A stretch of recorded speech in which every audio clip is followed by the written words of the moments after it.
दुनिया का तालीमी निजाम बमुकाबला पाकिस्तान का तालीमी निजाम। नाजरीन, इस वक्त तालीमी दर्जाबंदी के एतबार से फिनलैंड पहले नंबर पर है, जबकि सुपर पावर अमेरिका 20वें नंबर पर है। 2023 में फिनलैंड दुनिया का वाहिद मुल्क बन गया है जहां मजमून यानी सब्जेक्ट नाम की कोई चीज नहीं होती। फिनलैंड का कोई भी स्कूल ज्यादा से ज्यादा 195 बच्चों पर मुश्तमिल होता है, जबकि 19 बच्चों पर एक टीचर। दुनिया में सबसे लंबी ब्रेक भी फिनलैंड में होती है। बच्चे अपने स्कूल टाइम में 75 मिनट ब्रेक में गुजारते हैं। दूसरे नंबर पर 57 मिनट की ब्रेक न्यूयॉर्क के स्कूलों में होती है, जबकि हमारे यहाँ अगर वालिदैन को पता चल जाए कि कोई स्कूल बच्चों को पढ़ाने की बजाय इतनी लंबी ब्रेक देता है तो वो अगले दिन ही बच्चे स्कूल से निकलवा लें। खैर, आप दिलचस्प बात मुलाहिजा करें कि पूरे हफ्ते में स्कूलों में महज 20 घंटे पढ़ाई होती है, जबकि असातिज़ा रोजाना अपनी स्किल्स बढ़ाने के लिए 2 घंटे सर्फ करते हैं। 7 साल से छोटे बच्चों के लिए पूरे मुल्क में कोई स्कूल नहीं है और 15 साल से पहले किसी भी किस्म का कोई बाकायदा इम्तिहान भी नहीं।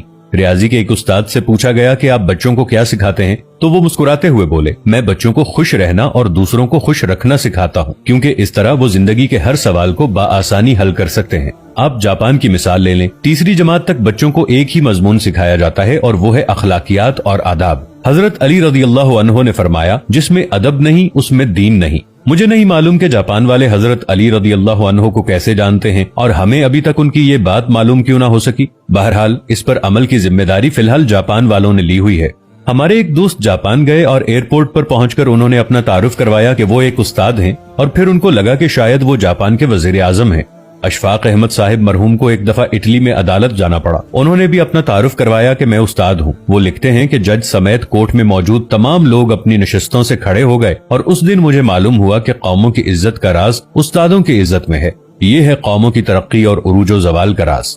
जापान में मुआशरती उलूम पढ़ाई नहीं जाती, क्योंकि ये सिखाने की चीज है, पढ़ाने की नहीं, और वो अपनी नस्लों को बहुत खूबी के साथ मुआशरत सिखा रहे हैं। जापान के स्कूलों में सफाई सुथराई के लिए बच्चे और असातिज़ा खुद ही एहतमाम करते हैं। सुबह 8 बजे स्कूल आने के बाद से 10 बजे तक पूरा स्कूल बच्चों और असातिज़ा समेत सफाई में मशगूल रहता है। दूसरी तरफ आप अपना तालीमी निजाम मुलाहजा कीजिए, जो सिर्फ नकल और छपाई पर मुश्तमिल है। हमारे बच्चे पब्लिशर्स बन चुके हैं। आप तमाशा देखें, जो किताब में लिखा होता है असातिज़ा उसी को बोर्ड पर नकल करते हैं, बच्चे दोबारा उसी को कॉपी पर छाप देते हैं। असातिज़ा इसी नकलशुदा और छपे हुए मवाद को इम्तिहान में देते हैं, खुद ही अहम सवालों पर निशानात लगवाते हैं और खुद ही पेपर बनाते हैं और खुद ही इसको चेक करके खुद नंबर भी देते हैं। बच्चे के पास या फेल होने का फैसला भी खुद ही सादिर कर देते हैं और माँ बाप इस नतीजे पर तालियां बजा बजा कर बच्चों के ज़हीन और काबिल होने के गुण गाते रहते हैं। जिनके बच्चे फेल हो जाते हैं वो इस नतीजे पर अफसोस करते रहते हैं और अपने बच्चों को कूड़ मगज और कुंद जहन का ताना देते रहते हैं।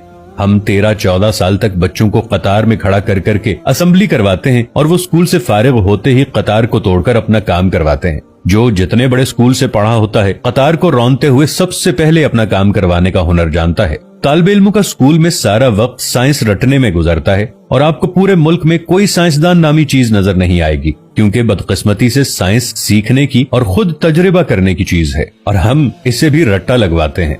आप हैरान होंगे, मैट्रिक क्लास का पहला इम्तिहान 1858 में हुआ और बरतानवी हुकूमत ने यह तय किया कि बर्रे सगीर के लोग हमारी अक्ल से आधे होते हैं, इसलिए हमारे पास पासिंग मार्क्स 65 हैं, तो बर्रे सगीर वालों के लिए 32.5 होने चाहिए। 2 साल बाद 1860 में असातिज़ा की आसानी के लिए पासिंग मार्क्स 33 कर दिए गए और हम भी इन 33 नंबरों से अपने बच्चों की जहानत को तलाश करने में मसरूफ हैं।